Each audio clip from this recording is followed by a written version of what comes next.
స్వామి మీరు ఈ సైకిల్ తొక్కుంటే ఎక్కడికి వెళ్తున్నారు స్వామి? సార్ నేను తిరుపతి నుంచి అలిపిరి పాదాల నుంచి తిరుపతి నుంచి వచ్చారు మీరు? ముమ్మడివరం శ్రీ బాలయోగీశ్వర స్వామి వారి ఆశ్రమానికి తపస్సు మందిరం కాడికి వెళ్తున్నాను. ఓకే. అంటే మీకు ఎందుకు అలా అనిపించింది? అంటే ఇప్పుడు మొన్న యుద్ధాలు జరిగినప్పుడు డబ్బుండేవాడు కోటీశ్వరుడు బాగానే ఉన్నాడు. ఒక మధ్యతరగతి కుటుంబం వాడు రోజు సహజీవం కలుపుకునేవాడు మాత్రమే ఇబ్బందులు పడ్డాడు. అది ఎవరికీ తెలియదు. గవర్నమెంట్ ఏంటంటే ఇస్తున్నారు, అందరూ బాగున్నారు, అందరూ చేస్తున్నారు అని అనుకుంటున్నారు, కానీ లోపల ఎంతమంది ఎన్ని ఇబ్బందులు పడుతున్నారు యుద్ధం వల్ల. ఎప్పుడు శత్రుత్వం, కానీ గ్యాస్ వాడు మన శత్రువు. ఎప్పుడు తిట్టని పెట్రోల్ బంకోడిని భయంకరంగా తిడుతున్నాం. అంటే మన మన లాంగ్వేజ్ ఆ విధంగా తయారైంది. ఏదో కూర్చొని యుద్ధం ఆగితే ప్రశాంతంగా ఉంటుంది, శాంతిగా ఉంటుంది అని చెప్పి ఒక శాంతి యాత్ర అనేది. అంటే ఈ భావన మీకు ఎలా వచ్చింది? అంటే ఏదో సార్ అట్లా మామూలుగా నేను ముమ్మడివరం వెళ్ళినప్పుడు నాకు అక్కడికి వెళ్తే కొంచెం ప్రశాంతత అనేది కొంచెం బాగా అనిపించేది అనమాట. నేను వెళ్ళినప్పుడల్లా అక్కడ నిద్రపోయేది కానీ చేసేది కానీ, అంటే హార్ట్ఫుల్గా ఏ గుడికి వెళ్ళినా దక్షిణ వేయండి, ఆ ఉండిలో డబ్బులు వేయండి, ఈ హారతి తీసుకొని టెంకాయ తీసుకొని అంటారు. కమర్షియల్ అయిపోయింది. అక్కడికి వెళ్తే మీరు ఉండిలో ₹1 ఇద్దండి, మీరు ఇవ్వాలా ఏదైనా దక్షిణ ఇవ్వాలా, మీరు గుడికి ఏదైనా డొనేషన్ ఇవ్వాలన్నా కూడా ఎంటైర్ మీ ఫ్యామిలీ కూర్చొని మీరు మాట్లాడుకుని దానికి ఒప్పందం అయితేనే మీరు ఇవ్వండి. సరే, లేదనంటే ₹1 కూడా వద్దు, మా వల్ల మేమేమవుతుందో ఆ సేవ మీకు, మీరు మమ్మల్ని నమ్మి వచ్చినందుకు మేము సేవ చేస్తామని చెప్పి బాలకృష్ణ గారు చెప్పారు. చైర్మన్ గారు ఆయన ముమ్మడివరం చైర్మన్ గారు అబ్బాయి. ముమ్మడివరం అతను ఉండేది హెడ్ ఆఫీస్ వచ్చేసి హైదరాబాద్ సార్. హైదరాబాద్. ఆయన అన్న మాట మామూలుగా పిలవండి. ఓకే.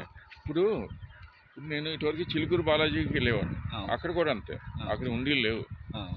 దాన్ని గవర్నమెంట్ తీసుకుంటానికి చాలా ప్రయత్నం చేసింది. రంగరాజన్ గారును ఇంకో అతను పేరు మర్చిపోయాను, ఆయన చాలా వాళ్ళు ఉండి పడితే గవర్నమెంట్ తీసేసుకుంటుందంట. అక్కడ కూడా మీకు శుభ్రంగా శివాలయానికి చక్కగా ఇది వెళ్ళి పూజ చేసుకోవచ్చు, డబ్బులు తీసుకోరు వాళ్ళు. అదే గుడి కూడా డబ్బులు తీసుకోరు వాళ్ళు. చిలుకూరు బాలాజీ తెలుసు సార్. ఇది పాదాల మీద పాస్పోర్ట్ పెడతారు, ఇది విదేశాలు వెళ్తానికి పెడతారు. 101 ప్రదక్షిణలు చేసి నమ్మకం ఉంది. సరే సరే, భగవంతుడి మీద నమ్మకం ముందు ఉండాలి. సరే, దాని తర్వాత మన కర్మ. భగవంతుడి మీద నమ్మకం ఉంది కాబట్టి ఇట్లా వచ్చాము. ఇప్పుడు నేను ఒక్కడనే అక్కడ నుంచి ఇప్పటికి మనోధైర్యం ఉండాలి. 8వ తేదీ బయలుదేరాను. అదే నాకు ఎవరంటే మా ఆంజనేయ స్వామి శ్రీరామ, ఆయన తోడు. సముద్రాల దాటి సంజీవం తీసుకొచ్చిన ఆయన నన్ను 600 కిలోమీటర్లు నడిపించలేడు. మనోధైర్యం నేర్చుకున్నాను. హ్యాపీగా ఇప్పుడు దాకా ఏ ఇబ్బంది లేకుండా అంతా సవ్యంగా జరుగుతుంది, బాగా వచ్చేసారు. అందుకని స్వార్థం కోసం కాదు అన్నదానికి ఒక చిన్న పాంప్లెట్ ఒకటి రెడీ చేసుకుని, దీంట్లో చిన్న మ్యాటర్ ఉంది, ఇస్తాను సార్, చదవండి. చదివితే నేను ఎందుకు చేస్తున్నాను అనేది అర్థమవుతుంది. నేను పబ్లిసిటీ చేయడం లేదు, భగవంతుని రాండి, ఆ గుడికి రాండి, ఈ గుడికి రాండి, ఎవరిని పబ్లిసిటీ అయితే నేను చేయడం లేదు.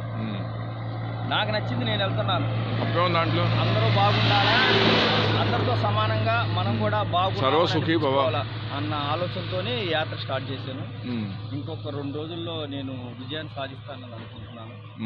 ఇక్కడ నుంచి ఒక 150 కిలోమీటర్లు ఉంది. ఓకే. ఈ 2 రోజుల్లో నేను వెళ్ళిపోయాను. మరి మంచినీళ్ళు మరి ఎలా పెట్టుకోవాలి? మంచినీళ్ళు టిఫిన్ చేశారా? మరి టిఫిన్ తిన్నాను సార్. ప్రతి ఒక్కటి గుళ్ళో పడుకోవడం, గుళ్ళో లేయడం, అలా వస్తా ఉన్నాను. అది సరే, చాలా మంచిది. ఆరోగ్యస్తు సుఖీభవ.